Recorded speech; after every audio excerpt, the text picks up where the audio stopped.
wanting to talk about the cost. That it's actually a heavy cost for empty beds, right? Costs are on the minds of all operators and owners nowadays. It's a tough financial environment, high interest rates, as well as high costs of labor, and recruiting costs to be able to get the labor in. So there's a lot of pressure on margins.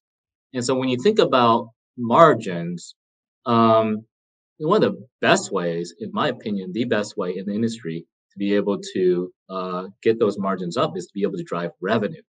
That's where empty beds come in. When a bed is empty, maybe you're not putting cost on there, but you're certainly not driving revenue. And so it's really important for operators to understand that, yes, they may have to pay marketing costs to go acquire residents, but unless they do that, they're not going to get the residents and the revenue flow to be able to make sure that their business is sound. So Sure. one of the complaints I hear, you hear, is that caring.com is a really, really expensive way to fill those units. Can you actually talk about that? So I like to separate out between highly occupied or full communities with wait lists and not so occupied communities. Our average occupancy in AL, Nick just released this data, is 81%, and that is far lower than the 85% pre-pandemic. When you think about higher costs, it's going to take a lot of occupancy to be able to actually get to break-even profitability. And so when folks say that caring.com is expensive, my response to that is, one, like we were talking about, it's expensive to have the bed empty, number one. Number two, our rates are very fair. If you look at in terms of versus maybe some of the referral partners they may work with. And then number three, you do not pay a dime to caring.com in most standard contracts until you get a resident who will be giving you revenue. That's the important thing. So imagine if you are doing your own marketing, right? You have risk because you may spend marketing that may deliver no residents.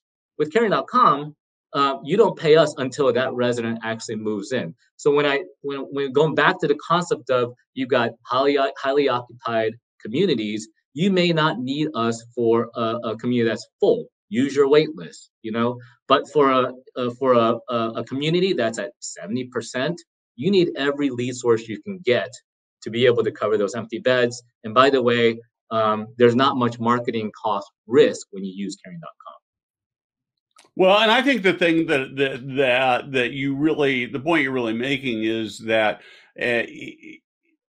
even if you say, well, yeah, caring.com is really expensive, it's not nearly as expensive as that empty bed, right? That's right.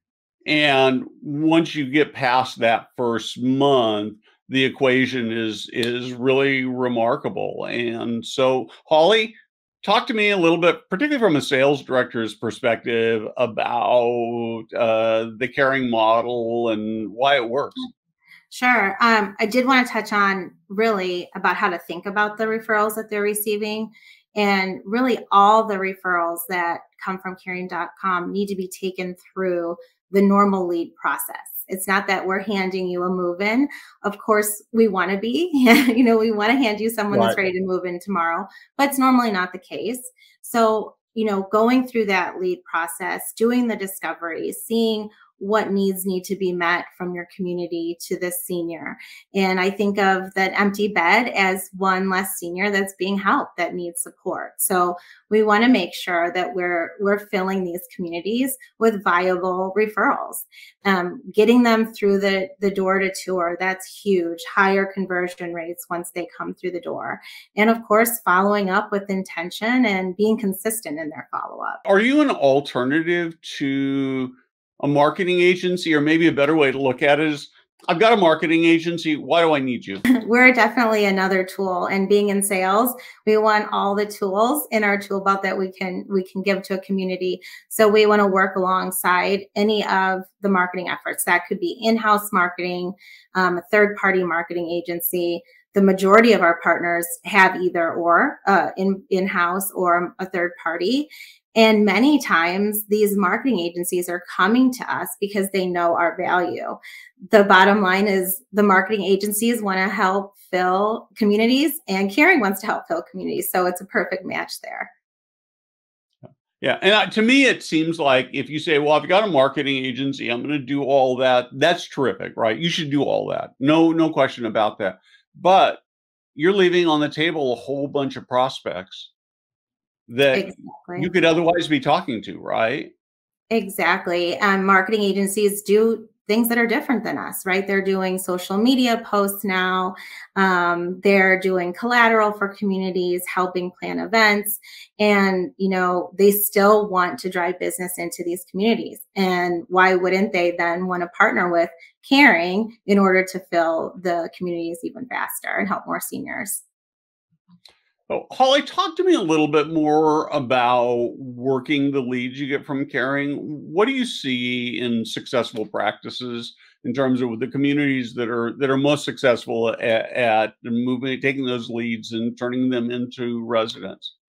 Great question. So I mentioned before, of course, people want to move in the quickest leads that come in, the most urgent leads, but really the most successful partners, and even being on the other side, because I have been in senior living myself for a long time, are communities that really look at each lead individually and don't just read what's in an email or read what's on paper that comes from a lead source. They're going to do that whole process and discover that lead individually.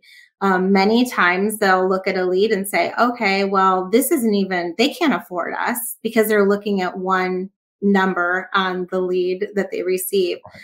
Well, families are just in the beginning of their search. They're not always giving us all of the information. So the most successful partners are the ones that really dig in on their own and work those leads like they would from any other referral source.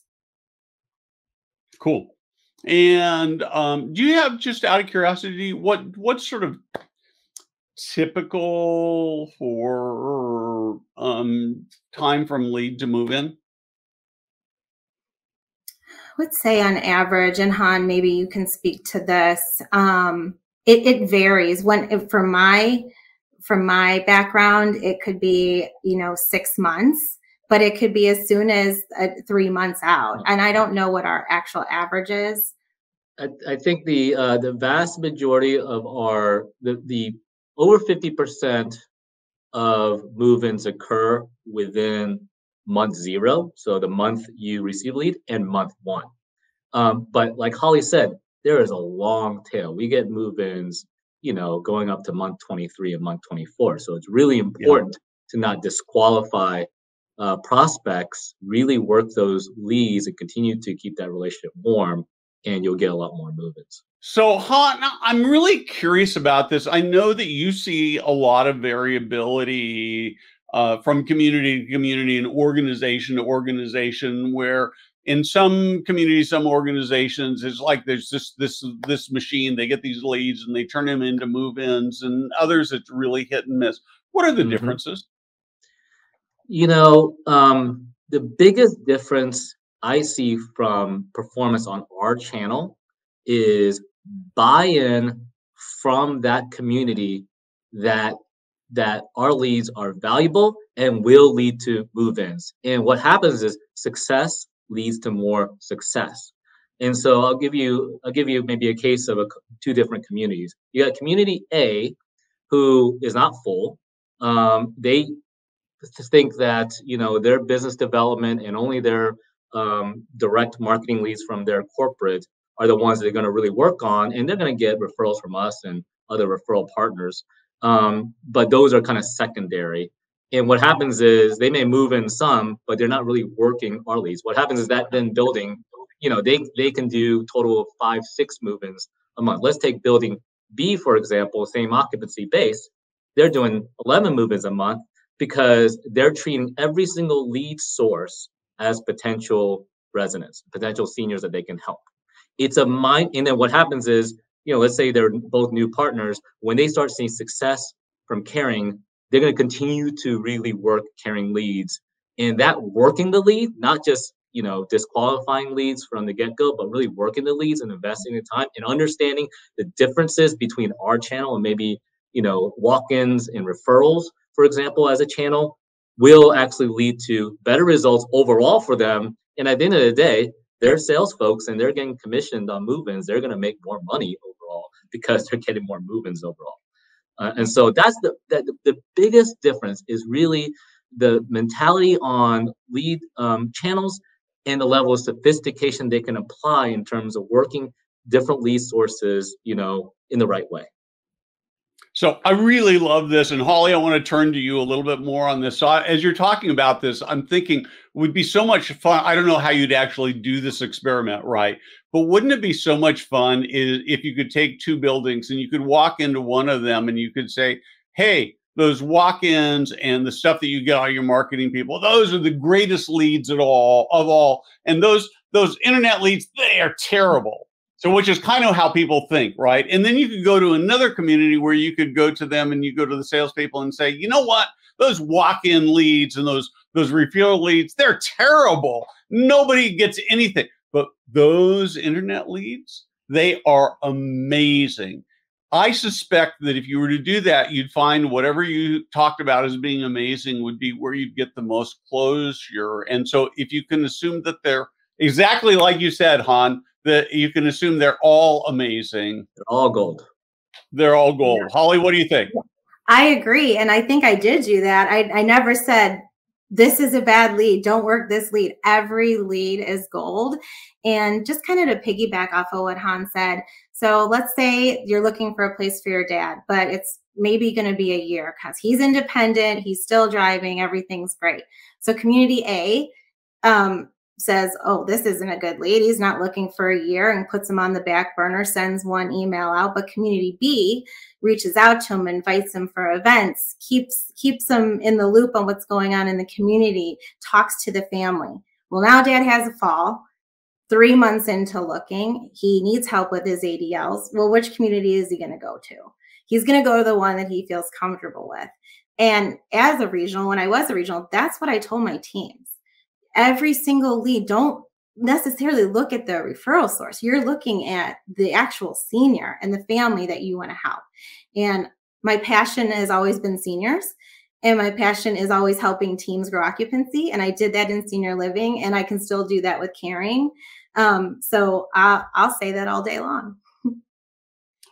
I love this so much. I visited so many communities where I just walk in and say, can you tell me about what you're doing? And as people talk to me, in some cases, they quickly figure out I'm not an immediate prospect, and they treat me terrible. And other communities look at me and say, somehow in their head, they're thinking, maybe that guy knows something, or maybe he's not telling me the truth and he really does, because he does look a little old. And they treat me like a prospect that's ready to move in. And it's a funny thing because I do get to refer people. People ask me about communities, and it makes a difference. So I love that. So the bottom line is this: beds, empty rooms are expensive like crazy. And compared to that, the cost of paying a referral fee to caring is really nothing. Yeah. Yeah. It is. Yeah. You nailed it.